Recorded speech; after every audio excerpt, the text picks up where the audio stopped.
Hello. Hello, জি এটা কি মিলন সাহেবের বাসা? জি, আপনি কে বলছেন? আমার নাম হচ্ছে জিয়া। আসলে আমি মিলন সাহেবের পরিচিত।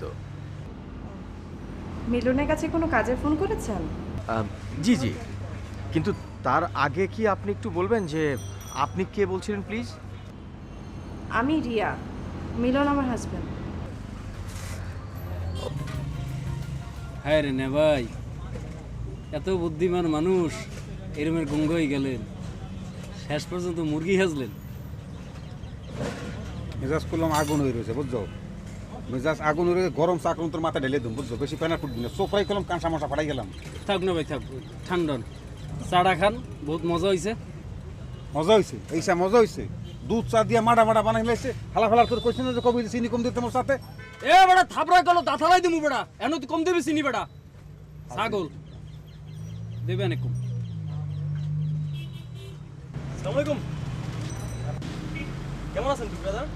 ভালো আপনি মনে হয় আমারে চিনতে পারেন নাই না? না আসলে ওনার কি আছে, সোফার দিয়ে তোমার কানে ভুলবারিন দিয়ে ধুলেই হেলাইছিলাম না, ভুলে গেছো? না না, এটা কি ভোলা যায়? না বুঝলে থাকলে ভালো কথা, না হিনতে যাও, মনে মেজাজ খুব খারাপ আছে, এরপর দেখা যাবে না, এমন সোফার দিছি এক কানে ধুলো আর একটা বেরিয়ে গেছে। তাই নাকি? হ্যাঁ তাই। আবার সুপার দেবেন? তানজিদ, এদিকে আয় তো।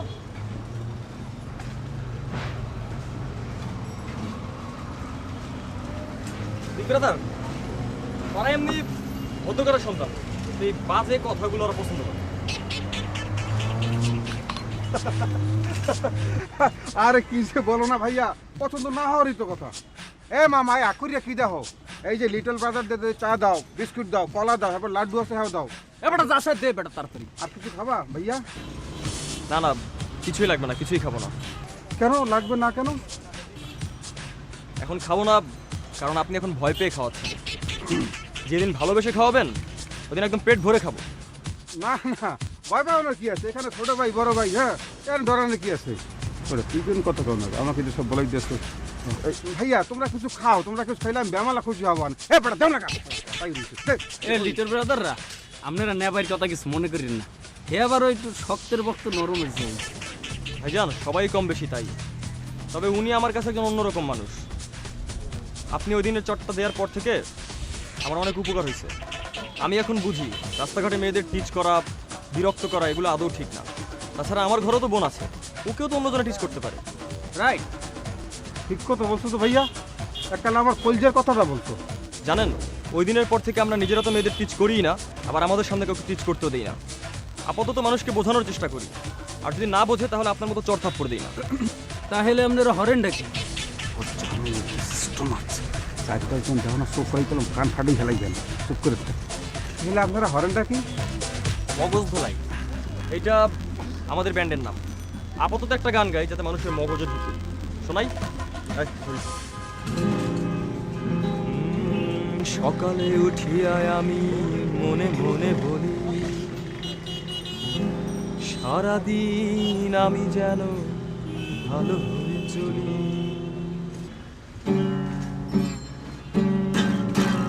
সকালে উঠিয়া আমি মনে মনে বলি, সারাদিন আমি যেন ভালো হয়ে চলি। সকালে উঠিয়া আমি মনে মনে বলি, সারাদিন আমি যেন ভালো হয়ে চলি। আদেশ করেন যাহা মোর গুরুজনে, আদেশ করেন যাহা মোর গুরুজনে, আমি যেন সেই কাজ করি ভালো মনে। সকালে উঠিয়া আমি মনে মনে বলি, সারাদিন আমি যেন ভালো হয়ে চলি। সকালে উঠিয়া আমি মনে মনে বলি, সারাদিন আমি যেন ভালো হয়ে চলি। জন্য অপেক্ষা করছো জানতে যাবে না, তবে তোমার মতো এত বড় সেলিব্রিটি এভাবে রাস্তায় দাঁড়িয়ে থাকাটা সহজে না। যার জন্য অপেক্ষা করছো তাকে বাসায় আসতে বলো, নাকি অন্য কোনো সমস্যা? রাসু ভাই, এটা আমার একান্তই ব্যক্তিগত বিষয়। হতেই পারে, তবে সেলিব্রিটিদের ব্যক্তিগত বিষয় থাকতে নেই, তাও আবার এরকম ওপেন প্লেসে। রাসু ভাই, আমি এখন এই বিষয়ে কথা বলতে চাচ্ছি না। চাইলে বিকেলে আপনি আমার বাসায় আসতে পারেন। স্পেশাল কিছু? মোর দেন স্পেশাল। চমৎকার। আচ্ছা, তোমার হিরোর কথা জানতে চাইলে না? ও হ্যাঁ, কোথায় সে? তাকে একটা নতুন অ্যাসাইনমেন্ট দেওয়া হয়েছে। কি? খুন। রাসু ভাই, আপনি সব সময় যোগ করতে পারেন, এটা আমার খুব ভালো লাগে। এটা জোক নয়, এটা সত্যি। নিজেকে টিকিয়ে রাখার জন্য মানুষ অনেক কিছু করতে পারে, তবে হ্যাঁ,